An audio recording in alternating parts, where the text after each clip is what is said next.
Hello and welcome back to this damnful idealistic crusade. In this video I'll be talking about my reactions and opinions on the new Superman film and seeing it in a Dolby Cinema hall. This is the new launch film for the DC Universe headed by James Gunn, who both wrote and directed this new Superman film. And that's why it's being called James Gunn's Superman everywhere, and frankly that's the better title for it than just plain Superman, because this is really a James Gunn movie first and foremost, with all that entails, more than it is an actual Superman film. That kind of comes second. The character has long needed a proper cinematic outing given the mixed reactions at best to Warner Brothers' previous two offerings of Superman films, Superman Returns in 2006 and Man of Steel in 2013, neither of which, in my opinion, really captured the essence of the character, and each had major issues of their own, although each does have their fans. It's also very difficult to make a great Superman film on your own because everything, in terms of the superhero genre, falls under the shadow of the original 1978 film, which really created what we think of as the superhero film genre, and is a particular magical blend of cinematic technique and Richard Donner's favorite word, verisimilitude, in addition to the genius writing and dramatic grounding that Tom Mankiewicz brought to the project. So it's no small wonder that every Superman film since has elements of the original 1978 film, and that even pops up here in this 2025 film, and they actually lean into it in areas in terms of some of the characters and also referencing the iconography of that original film by using a snippet of John Williams' iconic musical theme for Superman and by also referencing the iconic credits of the 1978 film. So the ultimate question is, of course, is this new film any good? Is it a proper Superman experience? Does it stand on its own? Does it bode well for the new DC universe of films that are going to branch off from this? How does it compare to the two previous outings in Superman Returns and Man of Steel, regardless of how you may have felt about those? Well, it's designed from the ground up to be a different experience to those, to try and lean into having a lighter on the surface approach by having more of the spirit of the actual character from the source material, unlike the previous two films. So in that area, it very much succeeds because that was its goal and that's what it was trying to do. So if you were wanting a Superman experience that had at least a more positive outlook on the surface, then you're definitely going to be pleased. And it is something that was very much needed in a Superman film to help to reestablish the character for general film audiences. But at the same time, this is expressly not an origin story. They don't bother with setting up the character at all, expecting the audience to come in having already a general knowledge of the character. That was the right move in a sense, but unfortunately, they decided to dispense with any sort of an opening sequence or any story setup for this particular story they're telling, not to mention this new universe or world they've set up for this particular Superman. The film basically actually opens with a cold opening, and that's a terrible pun because it's around the Fortress of Solitude in the Arctic. But we start with a little bit of text, which at first might seem like a fun little cheeky move of not doing an origin story on purpose because we've all seen this stuff before and we're just going to cut right to the chase. But it's almost as if it was done as an afterthought because the text isn't very well worded, it feels rather jarring, and we have no entry into this new story and new world and this new Superman. We're just thrown into it with him, and so the audience feels kind of bashed around like Superman has already been. And this sets the tone for the rest of the movie, and unfortunately that aspect never changes, of it feeling like it's just in constant movement and you're along for the ride. I would liken it to a comic book story arc that's been collected in, say, a trade paperback, but maybe they left out the first issue or the first couple pages, or just condensed all of that into a single page with a couple lines of text, and then you just thrust into the story. That's what it feels like, and I do think that's a particular issue. I'm perfectly fine with them not doing an origin story, but I do think there needed to be at least some sort of story setup and an introduction into all of this stuff, so we're not just thrust into it. But that also, again, sort of plays into the movie style and sets up how the experience is, and also the underlying theme of honestly a sort of anti-establishment quality, or sticking it to the man, if you will, of Superman being an outsider here and being younger and trying to find his place in the world. And the film is continually trying to be anti-authoritarian in certain aspects, which very much fits in with some of Gunn's other films. So it's very much in his wheelhouse, but I don't know if that really befits a Superman story, at least in how it's been done here. Now, I'm trying to keep this review relatively spoiler free. I think the plot as a whole has elements that work and a lot of elements that don't quite work. And it's because things are not really tied together. It feels more like a collection of different events with a basic plot through line that emerges that makes enough sense. But if you were to try and recount the events of the film to somebody afterwards, I think you'd have a difficult time in doing so. There are also numerous subplots and other characters that are there that make the focus shift away from Superman.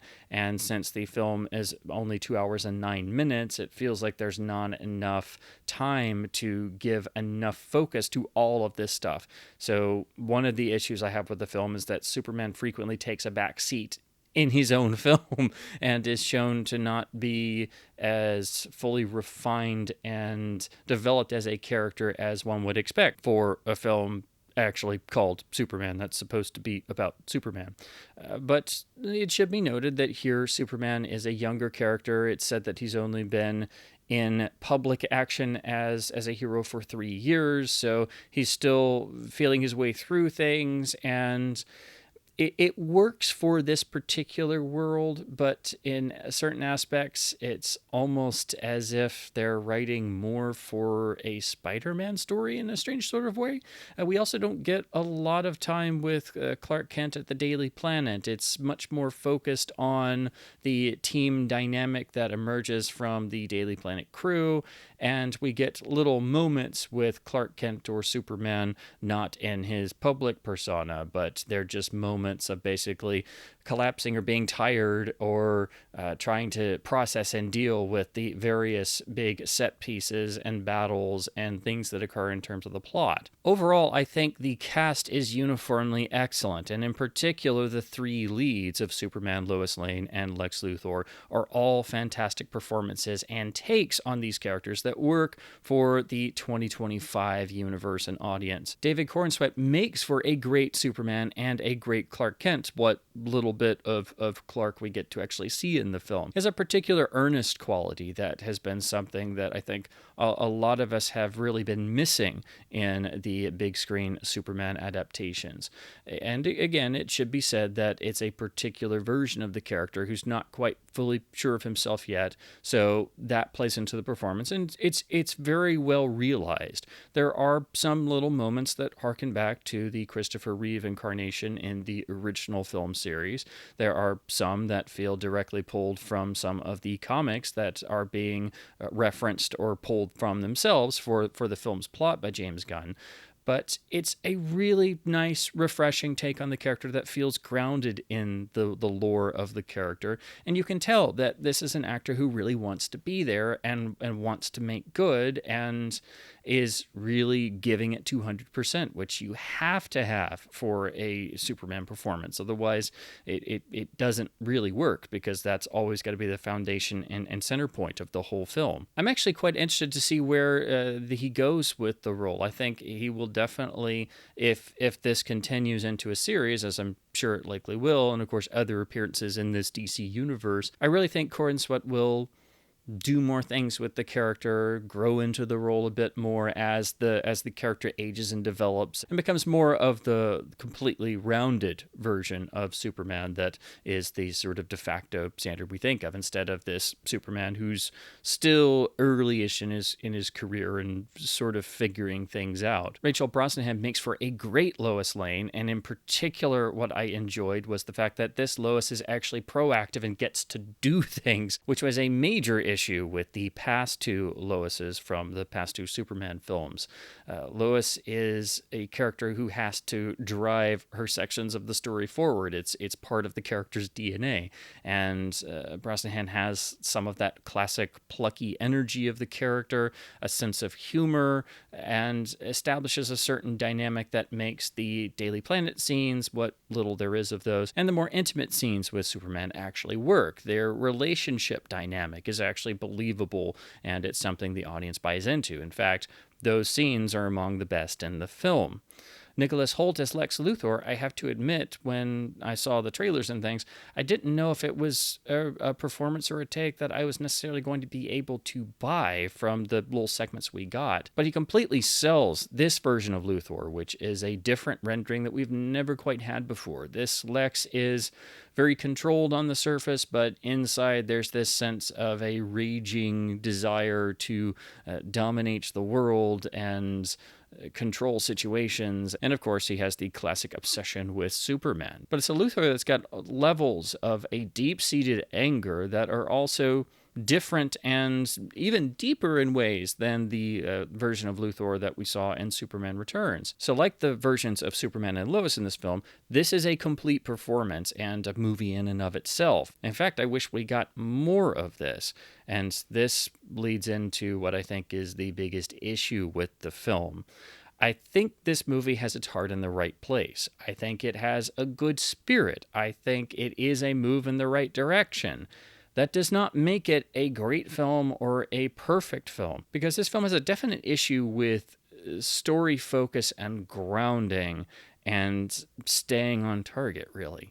It has this continual sense of trying to move as quickly as possible with this undercurrent of irreverence that actually takes over the film consistently. And what this does is it stops the movie cold and pulls the rug out from under scenes and completely stops and destroys the sense of verisimilitude that you have to have in a story like this.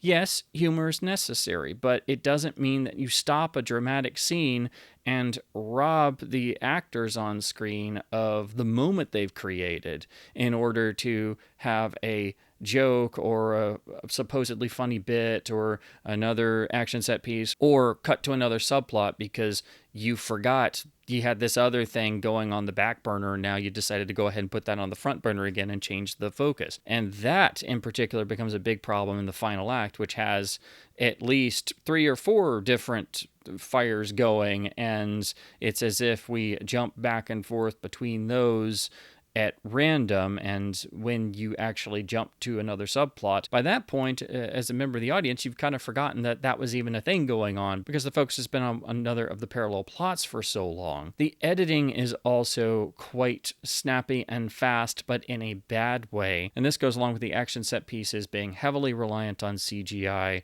All the characters are typically superpowered themselves, and so there's a staleness that creeps into the action set pieces very quickly. They start to feel repetitive and they go on for extended amounts of time, and that takes away from the story that's being told and the moments of character, because this film isn't all that terribly long. But if I had to pinpoint the film's biggest issue, it is tone. This ties into what I've just described with how the story feels all over the place along with the editing, and there's this sense of having to cut to the chase and insert a joke and try to constantly keep the attention of the audience going at the expense of everything else, with this irreverence that pulls the rug out from under each scene. But the tone is so all over the place to such extremes that I was quite kind of perplexed and confused by what I was seeing. I was sort of scratching my head leaving the theater, and I remembered certain moments or things would flash in my mind, and they're at such extreme ends of the scale that they feel as if they're from completely different films. This is a film that's rated PG-13 that's being sold to general audiences, but it's got things in it that are not meant for children. And, people are going to take their kids to a Superman movie. And there's stuff in here that is goofy and charming, which is great. but also there's stuff in here that's really dark that belongs in an R-rated film. And then there's even quite a bit of swearing here and there, which, I don't mind if the story calls for it. I'm all for realistic dialogue, but it felt out of place along with those extraordinarily dark elements. And not to spoil anything, but just to name two specific small little moments, this is a film where you have Superman saving a squirrel in the middle of a big set piece where the city's getting torn apart. And Superman is shown to take the time to even save the life of a little CGI squirrel. It's a cute, goofy little moment, yes. It's way too on the nose, and I don't think it was necessary, but it's also, alluding to a particular part of Superman's character. So, there's a reason for it being there. But it's extraordinarily light. That moment is in the same movie where Lex Luthor is shown to take an innocent man who's a just normal, average, everyday guy, bring him into a torture sequence essentially with a bag over his head, so invoking real-world imagery, and then shooting him in the head at point-blank range in an impromptu game of Russian roulette. And the way this is done and staged is done directly and matter-of-factly on camera. So you have those two extreme parallels, both treated as just, side little things for a brief second. And I think that's a perfect example of how this film has moments of dark and light tone at such opposite ends of the scale that it feels like it's constantly battling and fighting itself. There's this schism there. In fact, I would describe it as tonal whiplash. And in the audience, when you're watching this, you feel that whiplash. You feel the story going in those two different directions at the same time, sometimes going completely towards one side, sometimes going back towards the other. And that, along with the irreverence and constantly undercutting its own story and not having a great deal of story focus and not allowing moments to breathe, it adds to this sense of not being able to get a foothold or get that necessary dramatic grounding. That's what the film, I think, really needs most of all. And so, because we don't have that sense, and we don't have anything at the opening to establish this world in this particular story, it keeps this perpetual sense of not quite knowing what you're watching going. And again, Superman himself takes a back seat in the film to other characters. We have the introduction of the Justice Gang pretty early on with Green Lantern, Hawkgirl, and Mr. Terrific, and they're somewhat friendly with Superman, as apparently they have a shared back history. But introducing other hero characters in a film that's also supposed to be reestablishing the main iconic character of the DC Universe and making them major players throughout most of the runtime of the feature, once again takes focus away from the lead character of the film, and they're also shown to be more experienced than Superman is, and so it then starts to paint our lead character in more of a not a negative light, but at least more of a confused light, highlighting that he's still early on in his career as a superhero. I don't mind there being other classic hero characters in this story and suggesting that there's a bigger world outside of just a Superman story. But there needed to be more focus on the Superman story itself so we could get the ball rolling and the audience could really feel that connection with the character. And then you make allusions and have appearances and cameos and references to the outside world. I think had the Justice Gang been employed a little bit more cautiously or saved more towards the final act, and at least woven into the story a bit better, I think that would have helped somewhat. This is also a particular point of contention with Crypto the Superdog, who is obviously a major part of the film and has been a major part of the advertising and marketing.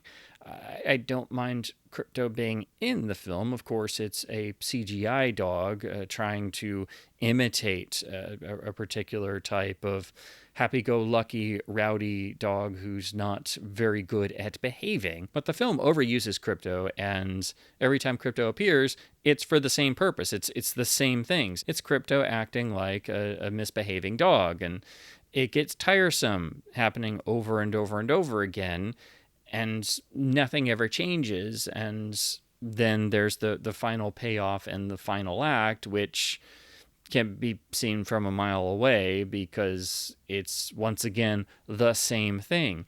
Had there been less of crypto, that final payoff would have been more satisfying and would have worked, because the audience wouldn't have gotten tired of saying the same thing over and over and over again. So there is too much and an over-reliance on that particular aspect of the story. And if I wanted to be really snarky, I would say that Crypto is to Superman 2025 as the Batmobile is to Arkham Knight the game in terms of the overusage. It also must be said that there's a constant feeling of, I wouldn't necessarily say cheap, because the film did have a substantial budget, but also not a gigantic one in terms of how much these big tentpole films can cost these days. But in terms of the visuals and the production design, there's a certain uninspired quality that comes through. It feels rather generic in areas. The visuals in particular are they're not very inspiring. They look rather flat. I know some people have said it more resembles what you would see or expect to see on one of the DC television shows, like one of the ones that turned up on the CW network. And in a lot of ways, I can agree with that. The production design is very much trying to just be realistic for 2025, but also throw in some elements of classic comic book lore. We even see the Hall of Justice being constructed at one point, which is, of course, iconic for its usage in the Super Friends cartoon. So, there's elements of DC Comics throughout, but visually it's not really impressive, and it's also maybe got this sense of they were trying to hedge their bets since they're trying to launch a whole new DC universe of films and spin-off projects, and so they were maybe a little bit more budget conscious. And also this seems to be a production that got the ball rolling pretty quickly and was just trying to meet their hard release date, so maybe they were not as invested in having intensive production design, which I do think is a shame. I think you at least need something to make the film visually unique, but I do think the visuals feel rather flat. And it also should be said, this is not a Superman film in a scope ratio, it's in a flat ratio, so that furthers people making that connection to it feeling more like a television series of today. The music is practically non-existent in terms of how it resonates with an audience. There are multiple composers involved, but this is a perfect example of the unfortunate trend of film scoring that is where the music is basically reduced to being musical wallpaper. It's there to serve a purpose, it's functional, but you can't remember or pick out a single element. It's just there to tie the images together. There is a usage of the original John Williams Superman theme, but it's a sample. It's not even the full. It's not even a full section of the theme. It's a sample of part of the main part of the main theme, and it's done primarily, I think, for recognition value, as samples are done in the music industry today. That's the sort of impact the music has. The only real moments of resonance are when they use their little sample of the John Williams theme, and then it just goes back to being musical wallpaper. And you'd be hard-pressed to find anybody, I think, who could leave the theater and remember or even be able to hum part of the actual score itself. So I think the music, like the visuals, are a big disappointment.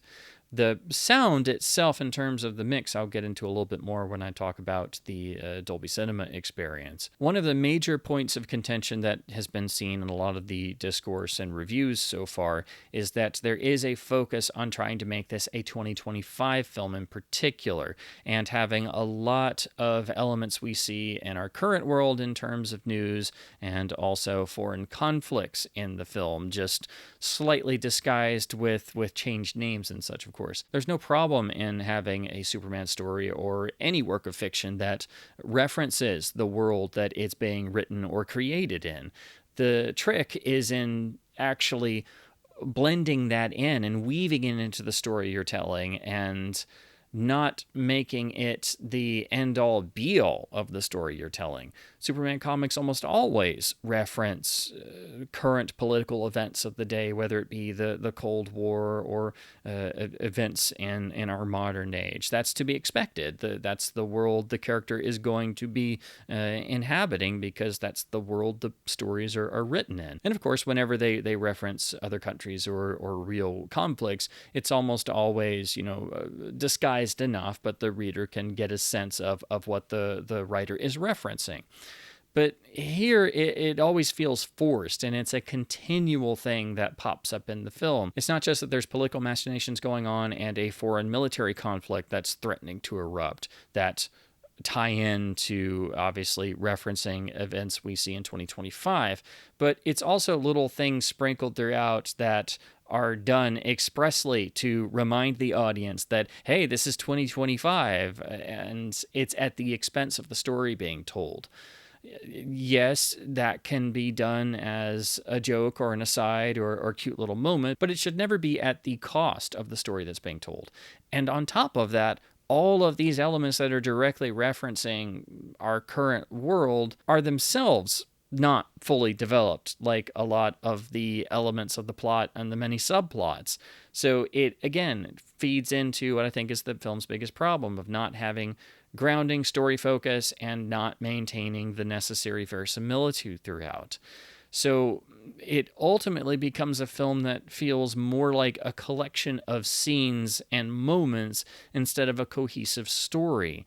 And that's why I think it's a James Gunn film more than a Superman film. And that's the best way to describe this for somebody who's coming into it cold or doesn't know anything about it. And if you didn't know it was a James Gunn film by the constant irreverence and trying to be sort of anti-establishment and also pulling from more obscure parts of the DC universe and being quirky and weird at times for really the sake of being quirky and weird, you would definitely know when you start hitting all of the needle drops that are scattered throughout the film. In fact, that seems to be more of the focus of the music of the film than the actual score is. You don't remember a single thing about the score, but you'll definitely remember the couple of needle drops, including the one used for the end titles, which feels quite jarring in a way.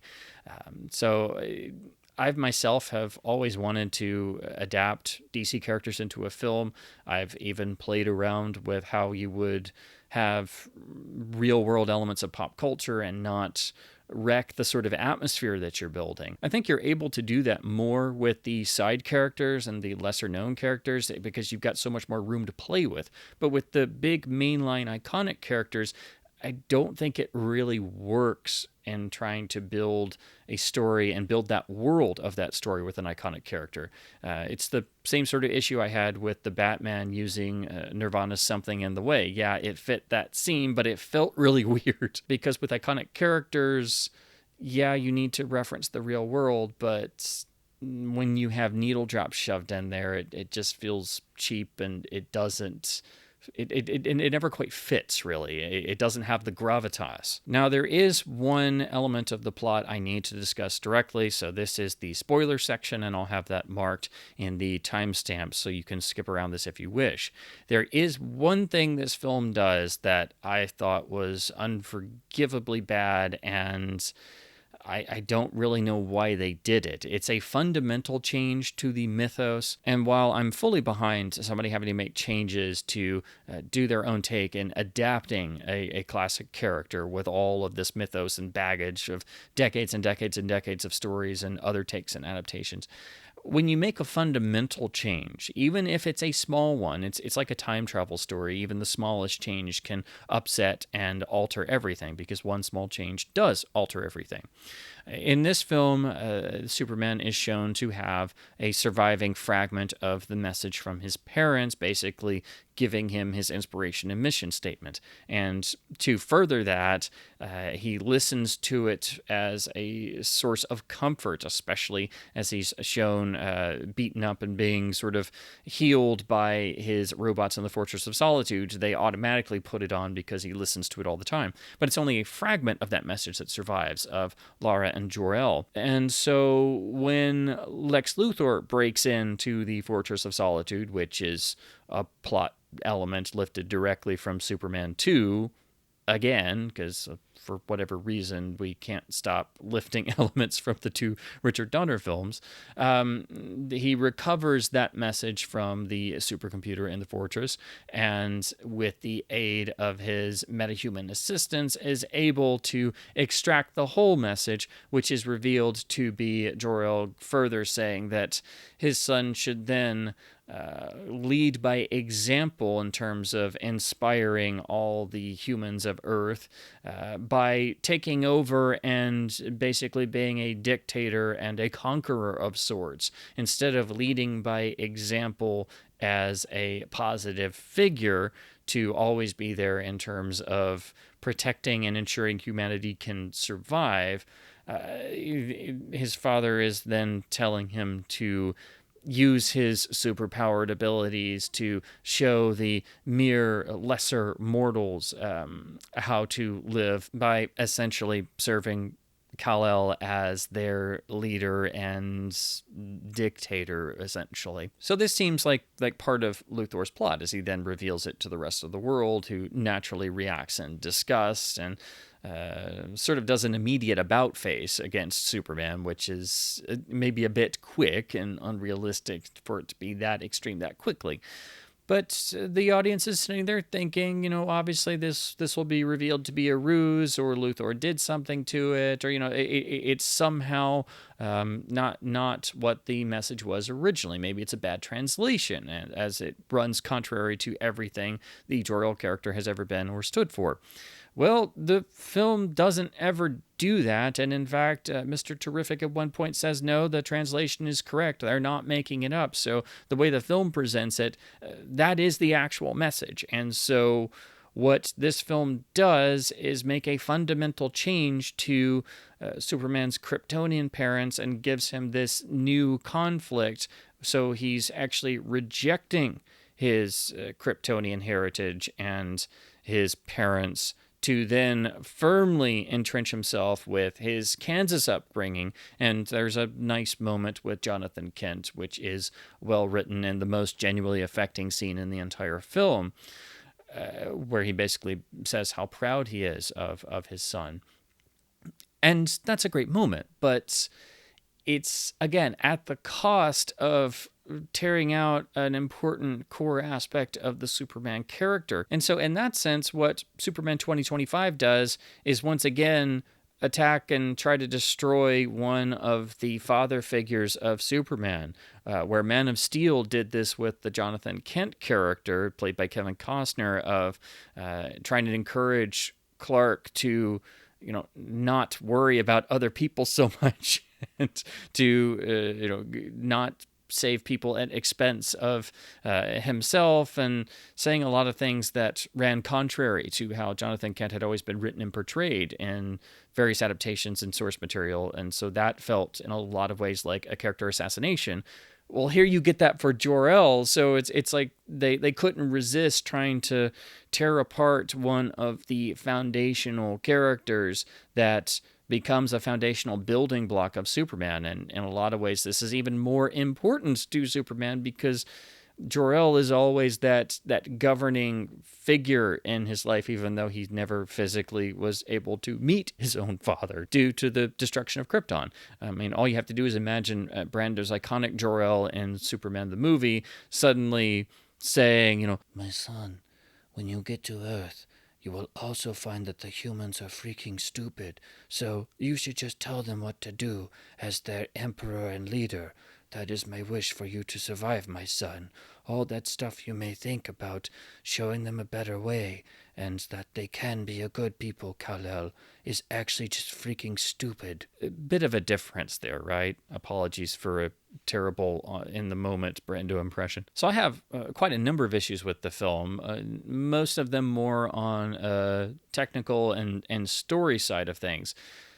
But my bone of contention, really, most of all, is what the film is doing to the character of Jor-El and how this alters in a very deep way the entire purpose that Superman has in trying to be humanity's protector and symbol of hope. So for a film that is marketing itself as a return to hope and believing a man can fly and all this stuff, at its core, you've got this little tiny thing that is such a reverberating ripple effect that it runs through everything. It connects to everything, because now Superman is obviously discovering himself for himself, but he's now got this sort of chip on his shoulder because he finds out apparently his father sent him to Earth to also rule over it. And I have to admit, that really does not sit well with me at all. And even in the theater, I was sort of shifting in my seat, wondering, okay, are they really going to leave it this way? And I'm glad it's not just me, because I've seen a lot of other reviews and a lot of discussion online of people reacting to this particular element. It's also reminiscent in ways of Batman 89 making the Joker the actual killer of the Waynes. And while I really dislike that idea, that at least didn't fundamentally alter the character of Bruce Wayne in the way that this change to Jor-El fundamentally alters who Superman is and how he's going to grow as a character in this series. So this is one element that I truly hope they address in a sequel, because it should not be left this way. I understand somebody having their own take on things, but I think this is the greatest example of the film's seemingly incessant need to try and buck the system and be anti-establishment just for the sake of being anti-establishment. Ultimately, I think Superman 2025 is a film with good moments, and the best moments of the film are where we stop running around at warp speed, and there are certain moments where the film is allowed to breathe and the characters are allowed to react, act, and listen to one another, and we get necessary exposition to move the story along. So it's like the audience gets to take a breather, but then unfortunately it keeps going right back into warp speed and inserting jokes and levity where it's really not needed, and having this tonal whiplash back and forth. And there are times where you can really feel that because you get these really wonderful little moments, but then even at times they don't get to fully finish. And so you never get that complete sense of dramatic grounding. But you get flashes of it. That's what makes this a frustrating experience. Ultimately, I'm very split on it, and I think this is something that's being reflected in a number of reactions and reviews that are now coming out. And I think that's a natural response. I think people are going to take very well to this particular style. I think people are going to be very split on this approach, and then there are going to be people who can't stand it. It's going to be very polarizing. I think a lot of people are probably going to be like me and kind of be in the middle and be split on it. I do lean more towards the positive, as when this ends, you're actually interested to see where they go in a sequel. The cast is so effective that you want to know where they go with it. I would love to see a sequel, frankly, headed by somebody else. I would like to see this cast return and get a story that's at least more focused and doesn't have this constant need to undercut itself as we have in this film. So I think there's a lot of positives here. Is it better than Superman Returns and Man of Steel? Yes. Is it a better Superman experience than those two films? Yes, I think so. Does it give the audience hope for where this could go in a sequel? Absolutely. Is it problematic and not as effective as it could be? Absolutely. But, at the end of the day, it definitely is the best Superman movie since 1987 and the end of the original series with Superman 4. I do think it does correct a number of the big flaws with Superman Returns and Man of Steel, but I just wish there had been more time focusing on hammering out the aspects of the story and staying focused on that. The reason why Richard Donner talked about verisimilitude as a concept for the original film that he stuck to so religiously is that you have to have that belief in the story and the material, and it has to be consistent in every single aspect. That's not just the performances and the screenplay, but that's also the visuals and the production design, and how does this translate into the real world of the time so an audience can actually believe and invest themselves in that and never have a moment where they're taken out of the film experience. At its best moments, Superman 2025 hits that verisimilitude in this particular take on the character and the world it's creating. But it continually shoots itself in the foot and rips the audience out of that verisimilitude by undercutting its drama and its scenes and even its performances by having to have this constant irreverence and attempts at humor and also forcing in, hey, this is 2025, so we're going to reference this here. So even a couple of years from now, this film is going to be very dated to 2025 in ways that the original 1978 film will never be dated and locked to 1978 because the original film is timeless in that sense, and it has gravitas. It feels like a movie experience because it is. This film is not that, and I know that's something myself and a lot of people would like to see in a Superman film. So if I had any expectations going into this, it was that I wanted to see something that felt recognizable as Superman, regardless of whatever the take was, and I think you get enough of that. But it doesn't have that gravitas, and it doesn't have that scale that I think makes for a satisfying Superman film.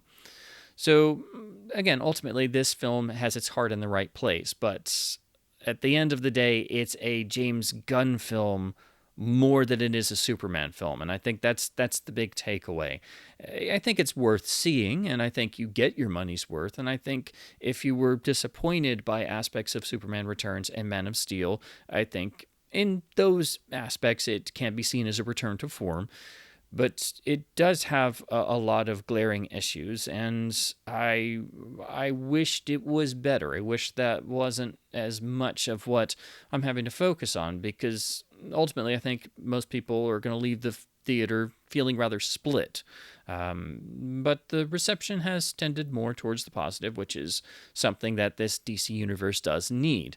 I just think that to start a whole universe of films and other projects, there needed to be a more grounding, more successful foundational film that worked on its own.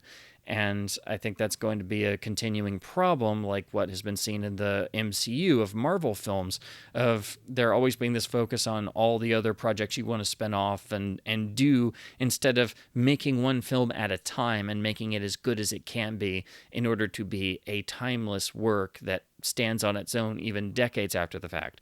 Because if you don't have that strong foundation of a film that's great in its own right, then you could have as many spin-offs as you want, but there's nothing to ground them on, so it's all just going to collapse after a certain point. Now to talk about my experience seeing the film in a Dolby Cinema.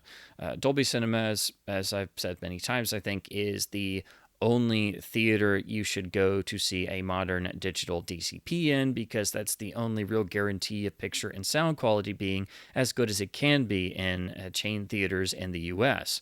The film is not in scope, so it is a flat ratio, and Dolby Cinema screens vary in terms of their installs. They're either common width or common height. So in my Dolby Cinema location, it's designed for scope ratio. So that means when you see the film at one of those, it's going to obviously have dead space on the sides of the screen. Well, since Dolby Cinema is exclusively licensed to AMC theaters, and AMC theaters as an overall company does not give a freaking crap about presentation quality, this means if you see the film in a Dolby Cinema location that has a scope-oriented screen like I did, you're going to see pillar boxing bars on the side of the screen. So essentially letterboxing on the sides of the screen, which you're never supposed to see in a proper theatrical environment. So that's already a big issue. But on top of that, in my screening, it was slightly keystoned. So the sides of the image had the slight distortion because they weren't straight.